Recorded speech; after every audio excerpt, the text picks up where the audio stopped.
বিসমিল্লাহির রহমানির রাহিম। বন্ধুরা, ক্রপিফাই চ্যানেলের পক্ষ থেকে সবাইকে জানাই আন্তরিক শুভেচ্ছা অভিনন্দন। দীর্ঘদিন ধরে আপনাদের মাঝে কোনো ভিডিও নিয়ে আসিনি। এটার কারণ হলো একটা গবেষণামূলক একটা কাজের সাথে জড়িত ছিলাম। আমার পিছনে যে দেখতেছেন একটা পিক আপ, এই পিক আপটা নিয়েই গবেষণা করতেছিলাম। এই পিক আপটা দেখে মনে হচ্ছে খুব সাধারণ একটি পিক আপ, কিন্তু এই পিক আপটা আসলে সাধারণ পিক আপ না। এটার ভিতরে আমরা নানান ধরনের প্রযুক্তি খাটিয়েছি। এটা হলো লাইট পিস ট্রান্সপোর্টেশনের জন্য একটি পিক আপ। তো এই পিক আপটা সম্বন্ধেই আজকে আপনাদেরকে আমি বিস্তারিতভাবে বলার চেষ্টা করব। বন্ধুরা দেখেন, এই পিক আপটা হলো এনডিপি আরএমটিপির পক্ষ থেকে বাস্তবায়ন করা হয়েছে। তারা অধ্যয়ন করছে আর আমি এটা নিয়ে গবেষণা করছি। এটা হলো জীবন্ত মাছ পরিবহনের বাজারে যে ধরনের পিক আপগুলান আছে বা ট্রেডিশনাল যে পিক আপে মাছ পরিবহন করা হয়, সেই পিক আপগুলানের যেই সমস্ত সমস্যা আছে সেই সমস্ত সমস্যাকে সমাধান করে আমাদের এই পিক আপটাকে বাস্তবায়ন করা হয়েছে। এখানে 6টা ধাপে সুবিধা এই পিক আপের এইগুলান সুবিধাসমূহ বর্ণনা করা হয়েছে। প্রথমত সেটা হলো রাস্তায় পানি পড়বে না। এই পিক আপের মাধ্যমে মাছ পরিবহন করলে রাস্তায় পানি পড়বে না। দ্বিতীয়ত হলো মাছের মৃত্যু হার নাই বললেই চলে। তৃতীয়ত পানি পরিবর্তন করার প্রয়োজন হবে না। চতুর্থত অধিক ঘনত্ব ও অধিক দূরত্বে মাছ পরিবহনের জন্য সুবিধাজনক। মাছের গুণগত মান ভালো থাকবে এবং মাছ চুরির কোনো ঝুঁকিমুক্তভাবে মাছটাকে পরিবহন করা যাবে। বন্ধুরা, তো এই সমস্ত সুবিধাগুলোকে কিভাবে আমরা এই পিক আপের মধ্যে কাজে লাগিয়েছি সেটা প্রত্যেকটা ধাপের আমরা এখন পর্যায়ক্রমে আপনাদেরকে বর্ণনা দেওয়ার চেষ্টা করবো। তো এখন আমরা শুরু করি। বন্ধুরা, আমরা এই পিক আপে মাছ পরিবহনের জন্য সবচেয়ে সমস্যা যেটাকে অনুভব করছি সেটা হলো অক্সিজেনের ঘাটতি। তো এই অক্সিজেনের ঘাটতিটাকে পূরণ করার জন্য আমরা এখানে 3 রকমের ব্যবস্থা করছি। তো প্রথমেই আপনাদের দেখাই 3 রকমের ব্যবস্থা। একটি এয়ার পাম্প ব্যবহার করছি। এই এয়ার পাম্পের মাধ্যমে আমাদের বাতাস, উচ্চ প্রেশারের বাতাস আমাদের তৈরি হবে এবং সেই বাতাসটা আমাদের এই দেখেন পাইপের মধ্যে দিয়ে চলে আসবে। হলো এই যে এই পাশে আমাদের একটি সিলিন্ডার আছে। এই সিলিন্ডারের মধ্যে আমাদের এই যে গাড়ির ভিতরে যে এয়ার কম্প্রেসারটা দেখলেন, সেই এয়ার কম্প্রেসারের মাধ্যমে এখানে আমাদের বাতাস আসবে এবং এই বাতাসটার সাথে আমাদের যুক্ত হবে হলো আরও একটি অক্সিজেন। আমাদের একটা অক্সিজেন সিলিন্ডার, এর ভিতরে আছে লিকুইড অক্সিজেন এবং এই লিকুইড অক্সিজেনটা আমাদের এই পাইপের মাধ্যমে চলে যাবে ওইখানে সেই কম্বাইনারের মধ্যে। যে কম্বাইনারের মধ্যে বা সিলিন্ডারের মধ্যে আমাদের এয়ার কম্প্রেসারটা আসছে। তাহলে এয়ার কম্প্রেসারের এয়ার এবং আমাদের এই লিকুইড অক্সিজেন সিলিন্ডারের অক্সিজেন, এই দুইটা জিনিস আমাদের চলে যাবে হলো ওই সিলিন্ডারের মধ্যে এবং ওই সিলিন্ডার থেকে আমাদের চলে আসবে বলো ওই সিলিন্ডার থেকে আমাদের যে অক্সিজেন মিশ্রিত বাতাস, সেই বাতাসটা চলে আসবে। এখানে দেখেন 3টা ডিফিউজার দেওয়া আছে।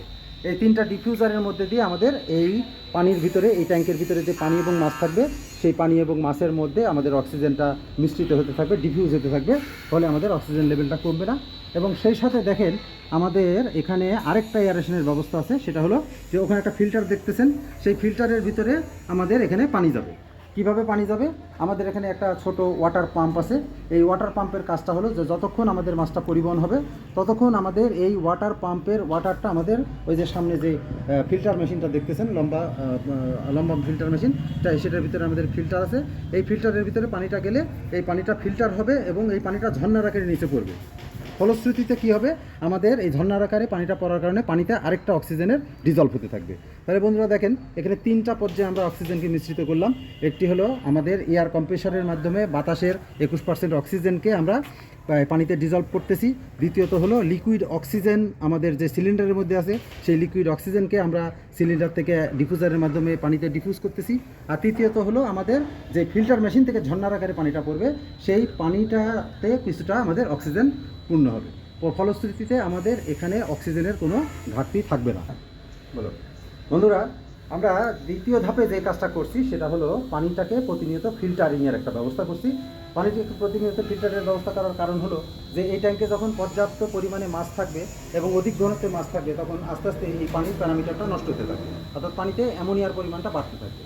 এবং এই পানিতে অ্যামোনিয়ার পরিমাণ বেড়ে গেলে আমাদের ট্রেডিশনাল পদ্ধতি যেটা ছিল সেটা হলো যে আমরা 3 ঘন্টা বা 4 ঘন্টা পর পর এইখানকার পানি ফেলে দিয়ে আবার নতুনভাবে পানিকে আমরা যুক্ত করতাম। তো এখানে পানির যাতে পরিবর্তন করতে না হয় সেজন্যে আমরা এখানে একটা ওয়াটার পাম্প বসিয়েছি এবং এই ওয়াটার পাম্প থেকে পানিটা আমাদের প্রতিনিয়ত যতক্ষণ এই পরিবহনটা চলতে থাকবে ততক্ষণ এই ওয়াটার পাম্পের পানি আমাদের ওই ফিল্টার মেশিনে যাবে।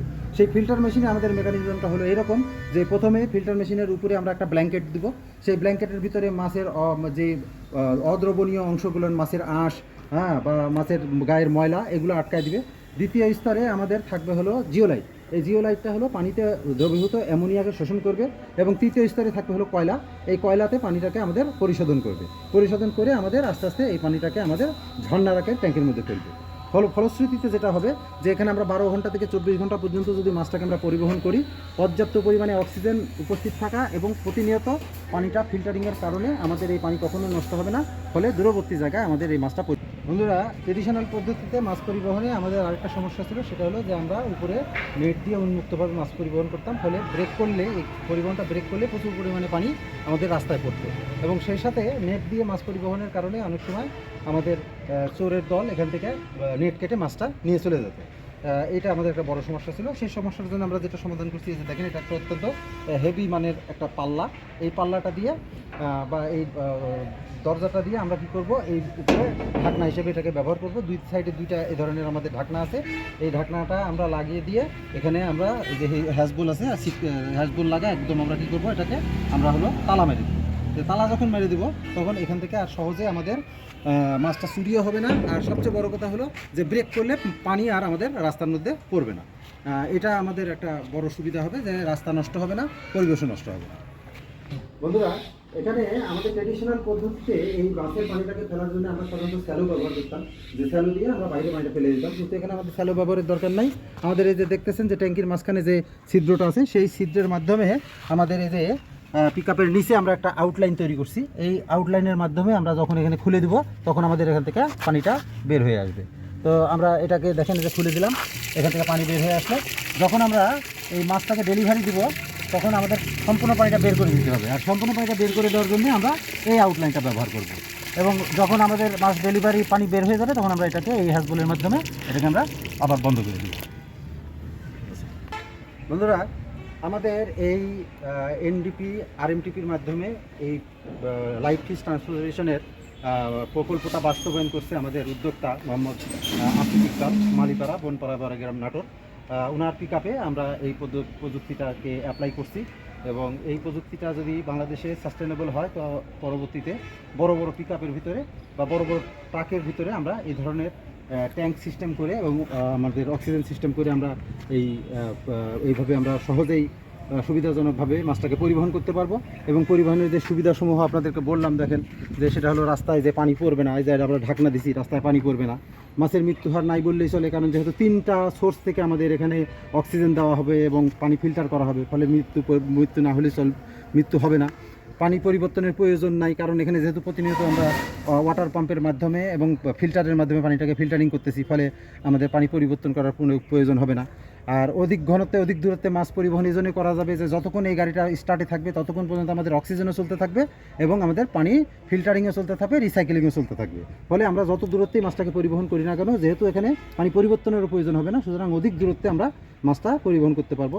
মাছের গুণগত মান ভালো থাকবে, কারণ হলো এখানে যেহেতু 3টা সোর্স থেকে অক্সিজেন থাকবে, পানিতে অ্যামোনিয়া থাকবে না, প্রতিনিয়ত ফিল্টারিং হবে, যে কারণে আমাদের গুলশা, ট্যাংরা, পাবদা থেকে শুরু করে একদম রুই কাতল পর্যন্ত সব ধরনের মাছেই আমরা এই গুণগত মানটাকে ঠিক রাখতে পারবো। এবং যেহেতু এখানে অত্যন্ত হেভি মানের পাল্লা ব্যবহার করা হয়েছে, ঢাকনা ব্যবহার করা হয়েছে, ফলে মাছের চুরিও আমাদের ঝুঁকিমুক্ত থাকবে, অর্থাৎ মাছ সহজে আমাদের চুরি হবে না। তো বন্ধুরা, প্রজেক্টটা আপনাদের কেমন লাগলো? এই বিষয়টা আপনারা আমাদেরকে মন্তব্য করে জানাবেন। বা এটাকে আরও আধুনিক করা যায় কিনা, বা এটাকে আরও কিভাবে উন্নত করা যায়, আরও কী ধরনের প্রযুক্তি ব্যবহার করা যায়, বা প্রযুক্তি ব্যবহার করলে এটা আরও উন্নত মানের হবে, সেই বিষয়ে যদি আপনাদের কোনো পরামর্শ থাকে আমরা সেটা গ্রহণ করে সেটাকে এখানে অ্যাপ্লাই করার চেষ্টা করব। আমাদের এই কাজে যদি কোনো ভুল ত্রুটি থাকে সেটাও আপনারা আমাদের সমালোচনা করবেন বা আমাদেরকে ধরিয়ে দেওয়ার চেষ্টা করবেন। আর সেই সাথে আমাদেরকে এই মানুষ যাতে এটা ব্যবহার করে উৎসাহিত হয় সেই জন্য এটাকে বেশি বেশি করে প্রচার করবেন। তো আজকে এই পর্যন্তই, ধন্যবাদ সকলকে। আসসালামু আলাইকুম ওয়া রাহমাতুল্লাহ।